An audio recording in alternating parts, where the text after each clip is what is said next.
دلوقتي وانت لوحدك في الأوضة عملت غلطة صغيرة قدام محدش، ومع كده حسيت بخجل حقيقي. وشك اتلون، قلبك دق أسرع، حاولت تتأكد إن محدش شافك. بس الإجابة الحقيقية أغرب من كده بكتير.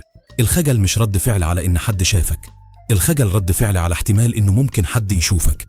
دماغك مش بيرد على الواقع، دماغك بيرد على تصوره هو للواقع. جدك اللي عاش من مئات الآلاف السنين ما كانش بيعيش لوحده أبدا، كان دايما وسط قبيلة صغيرة، ولو اتطرد من القبيلة كان هيموت. مفيش أكل لوحدك، مفيش حماية لوحدك، البقاء كان مربوط بالقبول. فدماغه طور نظام إنذار مبكر، نظام بيراقب سلوكه هو نفسه قبل ما حد تاني يراقبه. النظام ده اسمه الخجل، مش عقاب بعد الغلط، إنذار قبل ما الغلط يتشاف. هل سألت نفسك ليه بتحمر لما محدش شايفك؟ باحثة الأنثروبولوجيا هيلين فيشر درست ازاي المشاعر الاجتماعية اتطورت كأدوات بقاء جماعية، مش بس ردود فعل فردية.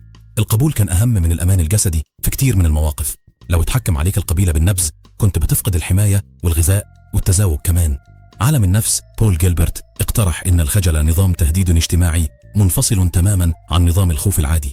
الخوف بيستجيب للخطر الجسدي، الخجل بيستجيب لخطر مختلف تماما، فقدان المكانة داخل الجماعة. يعني جسمك بيتعامل مع لو حد عرف اللي عملته زي ما بيتعامل مع أسد واقف قدامك، نفس تسارع القلب، نفس رغبة الاختفاء. بس مفيش أسد حقيقي، في بس احتمال. وده بيفسر حاجة غريبة، ليه بتحس بالخجل حتى لو انت متأكد ان محدش شافك؟ لأن دماغك القديم مش بيفرق بين محدش شافني ومفيش ضمان ان محدش هيعرف.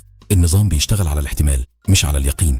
دراسة نشرت في مجلة ايموشن لاحظت ان مستوى الخجل بيرتفع مع مجرد تخيل ان حد ممكن يلاحظ حتى من غير اي دليل فعلي على المراقبة. الخيال وحده كفاية عشان يشغل النظام. وهنا تيجي المفاجأة العكسية، الخجل مش عيب في تصميمك، هو دليل انك كائن اجتماعي بالكامل. اللي ما عندهوش خجل مش اقوى منك، هو ببساطة مقطوع عن الجماعة اللي المفروض يهتم برأيها. غياب الخجل مش شجاعة، غياب الخجل غياب انتماء. فكر في المرة اللي حسيت فيها بأكتر خجل في حياتك، مش كان أضعف لحظاتك، كان أكتر لحظة حسيت فيها إنك محتاج الناس دي حتى وإنت خايف من حكمها. النهاردة لما تحس بالخجل من حاجة بسيطة، من غلطة صغيرة محدش لاحظها أصلا، مش هتقول لنفسك ليه أنا كده، هتقول ده الجزء اللي بيربطني بالباقيين.